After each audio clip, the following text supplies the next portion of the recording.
often communities have been denied, and to finally ensure that we understand the strength of this city be measured by the neighborhoods furthest from City Hall, not by the ones just closest. Zohran, do you think that sorry, we'll go right here. Are you concerned at all about any voter intimidation? There were some issues in New Jersey this morning, North Jersey, of bomb threats with voting locations, not here, but your level of concern that that could play out here somehow? It's incredibly concerning. Right. And I think that it is an illustration of the attacks we're seeing on our democracy. Sometimes they're blatant and explicit in the manner of these bomb threats. And we also have to know that here in New York City, I saw a young woman sharing a story of her mother who had voted for our campaign and was then harassed by another man at that poll site for doing so. And we have to understand this as part of the general approach the Trump administration has taken to trying to intimidate voters with baseless allegations of voter fraud as a means of trying to repress the voice of Americans across this country. And when we think about how best to fight Donald Trump, one way we can do so is by understanding Andrew Cuomo for what he is, the candidate endorsed by Donald Trump, Elon Musk, and Stephen Miller. All right, go ahead, Ed. Assemblyman, this has been a local race, but the nation and the world is now watching. And for those who may be curious or concerned about a 34-year-old Democratic socialist running the largest city in the country, what would you say to those skeptics? Well, I get older every day. Look, I think more about New Yorkers than I do about anything beyond our 5 boroughs. And I look forward to fulfilling the hope that New Yorkers have put in me and to earning the trust of those who voted for another candidate or didn't vote at all.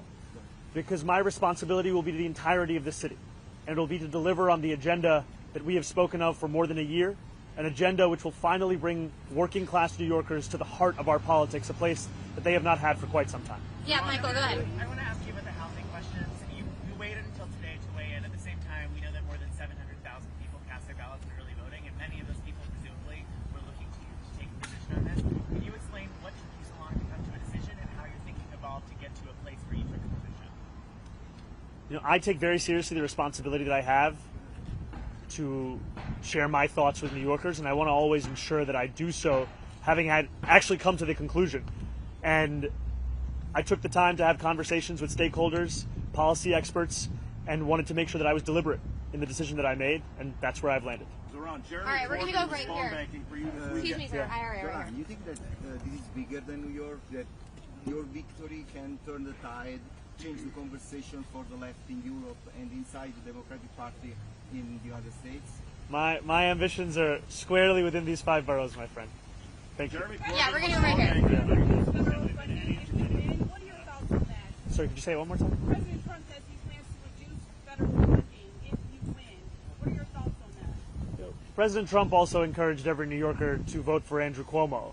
There are many things that he will say and that he will do that will not actually bear out in the results within our own city. I will treat his threats as they deserve to be treated, which are the words of a president and not necessarily the law of the land. And too often we treat anything that he says by virtue of who's saying it as if it is already that law.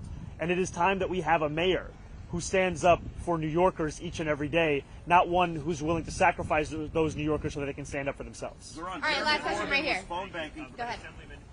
Any last-minute message for New Yorkers who may be concerned that the president will follow through on his threats if you win tonight? I look forward to representing those New Yorkers and look forward to fighting for every single dollar this city is owed. What we see in the language of Donald Trump is a premise as if it is his decision on whether or not to fund a city the very money that this city is owed. And I look forward to utilizing every single tool at my disposal as the next mayor of this city to fight for the people of it. That means using the courts, that means using the bully pulpit, that means ensuring that we actually follow the letter of the law. And I know that doing so is something that threatens Donald Trump. It's why he's gone after Attorney General James, because she had the audacity to hold him to the same law that every New Yorker is held to. But I will not be intimidated by this president. I will not be intimidated by anyone, because my job here is to serve the people of the city. Thank you guys so much.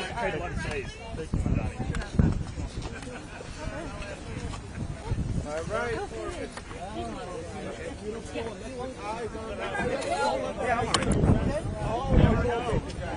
helping out the old man.